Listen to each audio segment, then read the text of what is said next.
The Cuba is made up of 20 different ethnic groups. They engage in farming, hunting, and fishing. Their diet is mostly composed of vegetables. The Cuba Kingdom is renowned for their artistry and textiles. Additionally, metalsmiths worked with copper, iron, and brass to make weapons and tools for traditional and ceremonial use. Imported technology only helped increase the quality, design, and function of their weapons. The Steel Founders Society of America has challenged students around the country to recreate an authentic spear point. Penn State accepted this challenge and chose to reinterpret the spear made by the Cuba Kingdom. Here's a preview of that process of recreating the spear point.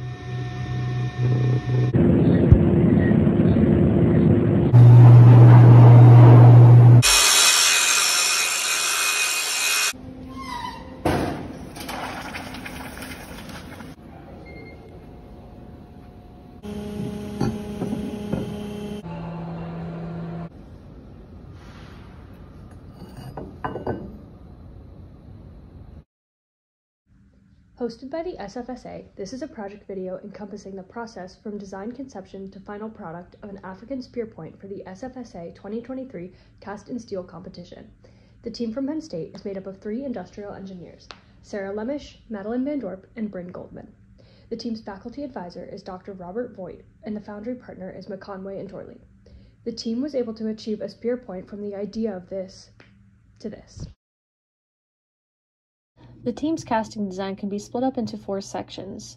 The first is the spear pattern, in which we used to hand pack the spear point molds. The second is the cope pattern, in which we built 2 boxes to create an opportunity to use horseshoe gating. The third is the spear point molds, in which we added scratch vents and vent holes. And lastly, the cope and drag molds and the consumables, as well as a visual of how it'll pour. On the left-hand side, you can see the box we constructed to pack the spear point mold using a 3D printed pattern. As shown in the picture, you can see the initial "We Are" letters incorporated. The right-hand side shows the bottom of the box, which is detachable from the 4 sides shown on the left. The original "We Are" letters are covered with putty, and new ones were added by the wings due to their original lack of visibility after the molds were hand-packed. 2 boxes for the cope and drag pattern were made larger than the spear point itself to allow for horseshoe gating, and then enough liquid metal entered the cavity, and we had to ensure that the pour temperature would be hot enough for the metal to travel and solidify appropriately. 3 vent holes were strategically placed on top. Vent holes and scratch vents were added to the back of the mold such that each vent hole had 2 scratch vents connecting to a long vertical line connecting the farthest 2 vent holes. This was to allow gas exhaustion and facilitate heat from the mold cavity. On the left, the space the drag box created in the flask with the spear point mold and consumables inserted is shown. 2 foundry nails are placed on either side of the mold, and the mesh is glued onto either side. These boxes were put on the subplate, and the photo on the right shows the cope mold with its vent holes and sprue location.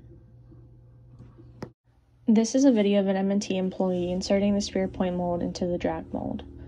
The spears were run 11 times on the KW and then poured. This is a video of McConway and Torley pouring the spears. As the liquid metal pours into the sprue, the extra space is filling until it reaches the sides of the spear-shaped cavity and spills in through the gates.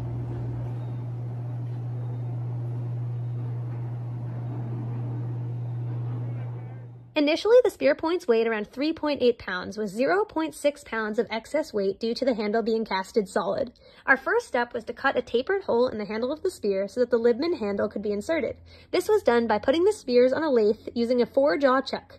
Then, we milled a slot symmetrically through the middle of the spear to reduce the weight to around 3 pounds. Finally, we grinded the spear down to a sharp point with clean edges and cut 4 additional holes.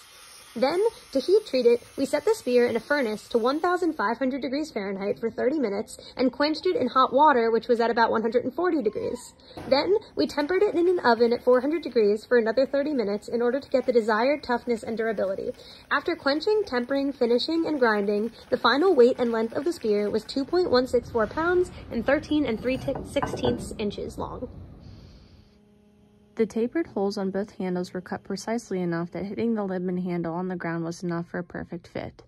The spear was then tested by slicing through a cardboard box and thrusting into a wooden box in which neither damaged the spear. After passing the tests, the spear was ready to compete.